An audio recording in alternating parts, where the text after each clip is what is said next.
Oke, kembali lagi dengan saya guys. Nah, pada kesempatan video kali ini masih tentang kasus pembunuhan Eki dan juga Vina Cirebon ya. Nah, jadi kasus ini ternyata melibatkan si Linda ya. Jadi si Linda ini adalah sahabat dari si Vina ya. Nah, jadi dikabarkan si Linda ini ikut terlibat, jadi si Linda ikut jadi tersangka. Nah, yang jadi mencengkamkan atau mengkagetkan ternyata katanya sih, itu benar atau tidak, si Linda dan juga si Peggy Maulana sudah menikah atau sudah berumah tangga.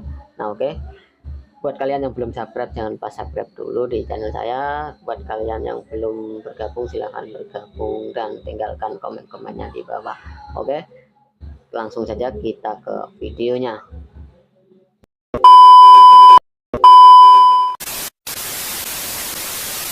Masih ingat kalian si Linda, kawannya si Vina yang kesurupan kemarin, yang menunjukkan siapa pembunuh sebenarnya si Vina? Ini dia. Akhirnya mereka menikah, Linda dengan pembunuhnya Vina. Makin kesini makin kelihatan. Makin kesini semakin kacau. Ternyata mereka sekongkol ya. Kita lihat dulu apa yang terjadi. Kasusnya Ya. Ini kalau bener kacau sih gitu. Kalian tahu nggak sih ada updatean terbaru tentang kasusnya Vina dan Eki? Ini menurut Opposite ya guys. Ini tuh Linda ya. Dan satu lagi itu adalah Egi gitu ya. Dan mereka berdua diduga itu berumah tangga gitu. Kalau Opposite bilangnya punya hubungan spesial lah. Karena kan masih nggak yakin nih apa gitu. Tapi ini akun Opposite yang mana dia tuh jarang salah. Gue kayaknya hampir nggak pernah salah. Dia tuh kalau udah nge-spill sesuatu pasti tuh dia udah punya backupnya tuh apa tuh. Ini Linda, iya betul Linda, sahabatnya Vina. Yang mana dia itu kesurupan arwahnya Vina, itu betul yang itu. Dan iya betul itu Egi yang itu. Egi yang suka kurang ajar sama Vina sampai akhirnya diludahin, itu Egi yang itu. Yang merudah paksa Vina juga, itu yang itu. Jadi, maaf dulu untuk keluarga Vina dan juga Eki. Ya, ini aku disclaimer dulu. Aku tidak dalam rangka sedang menertawai kematian mereka berdua, tidak, karena aku dari video yang kemarin aku sudah mengucapkan bela sungkawa ya, dan juga aku tidak dalam rangka sedang meragukan kinerja kepolisian, karena aku percaya polisi itu bekerja dengan profesional. Apa yang ku ketahui sekarang adalah hanya kejanggalan-kejanggalannya dari kasus tersebut, dan masalahnya kejanggalannya itu banyak.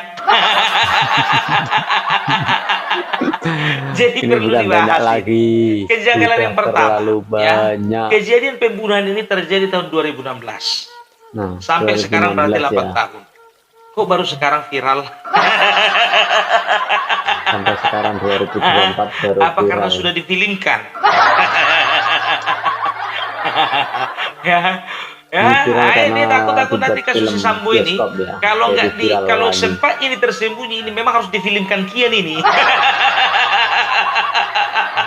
Tapi puji Tuhan, alhamdulillah ya sudah terang benderang untuk kasusnya Sambo ya kan. Dan juga tolong dulu kalau masih ada kasus-kasus yang nyangkut yang lainnya, tolong panggil produser bikin film. Kalau memang harus seperti itu menegakkan keadilan, caranya dengan bikin film, kita bikin film rame-rame. Itu kasusnya Sambo ya, dibikin film mungkin ya. Keren. Ya itu dia. Jadi kejanggalan-kejanggalan yang mau kuruntutkan satu persatu. Yang pertama ya, yang kedua ya, tadi udah pertama ya kan, yang kedua ya, dikatakan itu pelaku totalnya semua ada 11 orang, yang tertangkap 8 orang. Yang 3 orang kemana lagi? Ini udah 8 tahun loh. Densus 88 itu untuk mengendus sekelompok teroris butuh waktu hanya gak sampai 1 tahun. Itu teroris loh. Ini cuma 3 cecurut. 8 tahun gak dapat. 8 tahun. Itu dia, iya kan? Sekarang yang bikin apanya lagi, yang bikin lucunya lagi ya, itu dirilislah 3 ciri-ciri dari TPO ya kan. Yang jadi pertanyaan, Kenapa cuma ciri-cirinya aja yang dirilis? Kenapa nggak sekalian fotonya? Nggak mungkin nggak ada fotonya itu di antara 8 pelaku yang lain. Nggak mungkin. Gampang kalau memang nggak ada sama mereka, pergi ke rumah orang tuanya, minta fotonya, rilis. Iya kan? Atau memang betul pertanyaan netizen itu, yang 3 ini sembunyi atau disembunyikan? Karena Kalau beda jauh loh sembunyi dengan disembunyikan. kalau ini fix disembunyikan ya guys, nggak mungkin. Kalau sembunyi bisa sampai 8 tahun. Ini mah backingannya top, Marco top. Beda jauh. Kalau sembunyi itu inisiatif diri sendiri, disembunyikan inisiatif orang lain oleh karena perbuatan diri sendiri. Oh, Itu dia. Ya mudah-mudahan cepatlah dirilislah fotonya. Kami juga udah gereget ini. Betul. Jadi samar-samar adalah si Egi katanya, rupanya si Andi. Ada netizen, udah dapat fotonya si Andi, rupanya si Egi. Jadi nggak ada yang jelas gitu loh. Ada pula salah sasaran itu barbershop. aduh. Ngeri kali kalian Kasusnya Makanya semakin tolonglah dulu Pak rumput. Polisi, itu dirilis fotonya. Biar netizen nanti nggak salah sangka, dilihat itu Egi yang asli, rupanya bukan, lolos. Lolos. Kayak seperti Dilihat Tetap mirip-mirip si polisian Egi, aja ya, rupanya lolos. ditangkap, diikat sama tali plastik, lari. Ya kan? Jadi biar jelas terang benderang gitu loh, ya kan? Itu kejanggalan. Yang ketiga, Oke. kejanggalan keempat. Dari kemarin sampai sekarang, sampai film diputar, yang namanya Linda nggak kelihatan batang hidungnya. Jadi, ya ini katanya dia ini kesurupan, kerasukan. Ada 2 versi di masyarakat Indonesia. Ada yang percaya, ada yang tidak. Dan aku termasuk yang tidak percaya. Sama bang. Aku juga tidak percaya. Mungkin saja saat itu Linda berada di TKP, cuman karena dia rasa bersalah, ya, maka dia halusinasi seolah-olah dia itu si Vida ini yang berkata. Karena apa? Dia sungkan, takut dia terlibat dalam pembunuhan tersebut, makanya dia sampaikan hal seperti itu. Takutnya seperti itu. Buktinya sekarang ini keluar fotonya kan? Mereka sudah nikah, tak benar tak nggak tahu juga kita. Jangan kalian tanya udah berapa anaknya. Dua. Kadang netizen ini nakal-nakal ini, yang kita fokus pembunuhan ini, ya kan, persengkokolan. Kadang orang ini mau ditanya berapa anaknya bang? Anaknya yang paling besar siapa namanya? Di mana sekolah? Udah punya anak lagi belum bang? Kadang itulah dia netizen ini ngiri. Makanya aku bilang ya, hati-hati dengan netizen Indonesia. Egi, siapa lagi? Dani sama siapa? Dinanya siapa? Nggak tahu aku letak siapa-siapa itu. Nina Bobo. Ya kan pokoknya 3 orang ini. Cepat-cepatlah kau menyerahkan diri. Cepat-cepat. Ini kalau sudah bergerak netizen Indonesia ini bahaya. Betul. Netizen Jangankan Indonesia itu kau sangat bisa ditangkap polisi, yang Wow. tadinya mau jadi presiden Keras. nggak jadi. Gara-gara kekuatan netizen, biar tahu kau, balik-balik lagi ke capres. Itulah dia netizen Indonesia ini. Dan untungnya Indonesia itu masih memiliki netizen yang cerdas. Tepuk tangan dulu. Makanya bukan cuma 1-2 netizen, bukan cuma 1-2 konten kreator yang mengangkat beritamu ini. Ini supaya semakin viral. Biar makin terjepit. Dan biar perlu kau tahu, ini bukan cuma netizen-netizen. Yang bergerak paranormal pun bergerak. Itu tanpa disuruh itu. Hotman Paris ya. Tanpa ada yang minta, nggak ada keluar. Hotman Paris sampai ikut turun tangan ya. Dari korban minta nggak ada. Ada keluarga nggak ada yang minta. Itulah inisiatif dari paranormal dan juga ahli supranatural di Indonesia itu karena apa? Ibaratnya apa ya? Sepandai-pandainya tupai melompat atau sepandai-pandainya engkau mengubur sebuah bangkai, pasti akan lama-lama akan terasa baunya. Nah, seperti ini. Kemanusiaan jadi yang lama-lama akan berbicara. ketahuan ya. Iya. Walaupun ada salah satu paranormal mengatakan mereka berdua ini bukan hanya dilindungi oleh orang-orang kuat, tapi mereka juga dilindungi oleh kekuatan-kekuatan supranatural yang kuat.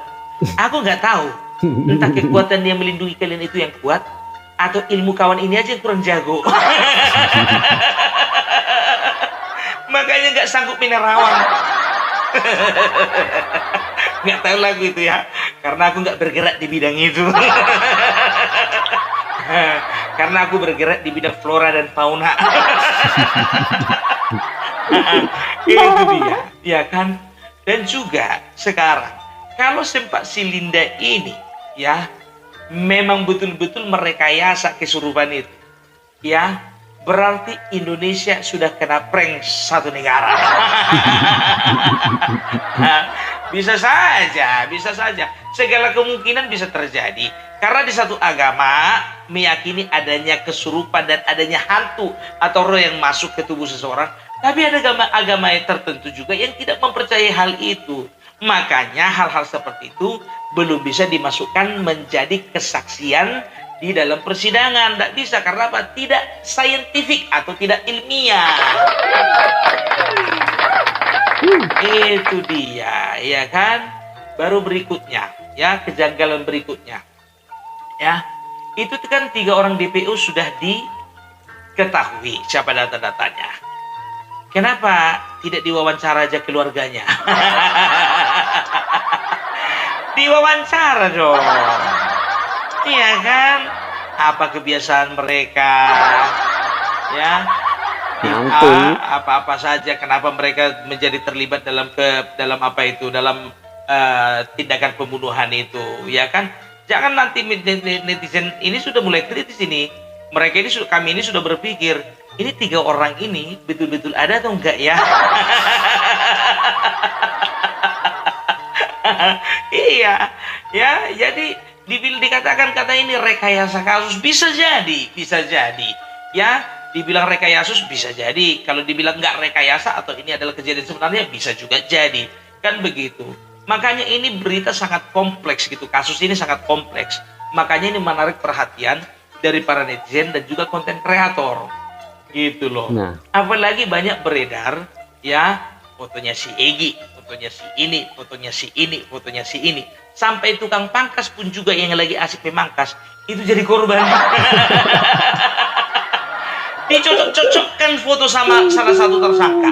Apa enggak kasihan itu kena mental istri sama anak-anaknya itu? Iya, kalau betul, kalau enggak gimana? Ya, mudah-mudahan semuanya itu bisa. Makanya itu dirilis dong, biar jangan ada salah sasaran. Nah, ini keluar pula ini 1 orang ini, si Sakatala ini, ya, keluar sebelum waktunya. Bayangkan kalian, ngeri kali dapat remisi lebih daripada separuh.